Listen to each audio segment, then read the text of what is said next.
YS Jaganmohan Reddy హయాంలో మొదలుపెట్టిన 17 ప్రభుత్వ వైద్య కళాశాలలను ప్రైవేటీకరణ చేయడం ద్వారా వైద్య ఆరోగ్య రంగంలో రాష్ట్ర ప్రజలకు చంద్రబాబు తీరని ద్రోహం చేస్తున్నారని మాజీ మంత్రి విడుదల రజని ఆగ్రహం వ్యక్తం చేశారు. తాడేపల్లి వైఎస్ఆర్ కాంగ్రెస్ పార్టీ కేంద్ర కార్యాలయంలో మీడియాతో మాట్లాడుతూ ఆరోగ్యశ్రీ అంటే దివంగత నేత వైఎస్ఆర్ మాత్రమే అని గుర్తుకు వస్తారని, ఆ తరువాత వైఎస్ జగన్మోహన్ రెడ్డి హయాంలో చేపట్టిన నాడు నేడు నూతన వైద్య కాలేజీ నిర్మాణం రాష్ట్ర చరిత్రలో స్థిరస్థాయిగా నిలిచిపోతుందని స్పష్టం చేశారు.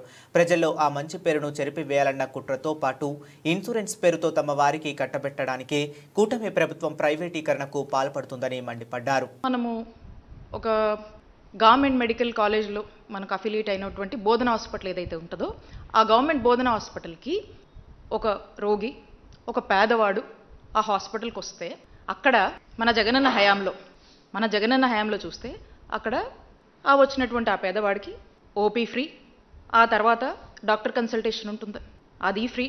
ఆ డాక్టర్ కన్సల్టేషన్ తర్వాత ఆ రోగికి ఏదైనా మందులు రాస్తే ఆ మందులు ఫ్రీ.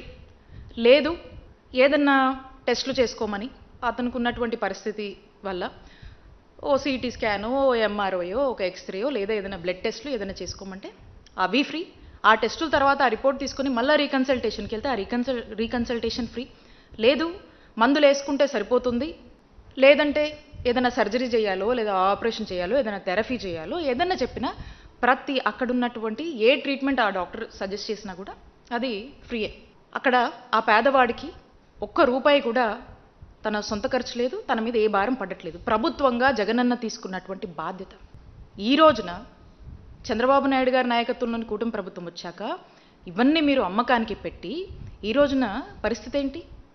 ఈ రోజున ఈ విధంగా ప్రైవేటైజేషన్ పద్ధతిలో పోతే ఒక పేదవాడు, ఒక రోగి హాస్పిటల్కి వస్తే ఆ ఓపీకి డబ్బులు కట్టాలి, ఆ కన్సల్టేషన్కి డబ్బులు కట్టాలి. ఆ కన్సల్టేషన్ అయిపోయిన తర్వాత డాక్టర్ ఏదైనా మందులు చెప్తే ఆ మందులు డబ్బులు పెట్టి కొనుక్కోవాలి. లేదు ఇదే సిటీ, ఎంఆర్ఐ స్కాను లేదా ఎక్స్రే లేకపోతే ఇంకో ఏదన్నా బ్లడ్ టెస్టులు రాశారంటే వాటికి డబ్బులు ఖర్చు పెట్టుకోవాలి. ఆ తర్వాత ఆ టెస్టులు రిపోర్ట్లు వచ్చాక మళ్ళీ రీకన్సల్ట్ డాక్టర్ని అయితే ఆ మందులతో తగ్గిపోతుందని చెప్పినా లేదా సర్జరీ చేయాలన్నా, ఇంకో ఆపరేషన్ చేయాలన్నా, ఇంకో థెరపీ చేయాలన్నా, ఇంకోటి చెప్పినా వాటికి డబ్బులు ఖర్చు పెట్టాలి. ఈ భారం అంతా ఎవరి మీద పడుతుంది? ఈ భారం అంతా ఆ పేదవాడి మీద పడుతుంది. దీనివల్ల ఆ పేదవాడి పరిస్థితి ఏంటి? అప్పుల పాలైపోతాడు, దిక్కుచోచని పరిస్థితిలోకి వెళ్ళిపోతాడు. ఈ భారం బాధ్యత గల ప్రభుత్వంగా మీది కాదా అని నేను ఈ కూటమి ప్రభుత్వాన్ని ప్రశ్నిస్తున్నాను. ఎవరైతే వైద్య విద్య అభ్యసించాలనుకుంటున్నటువంటి విద్యార్థులు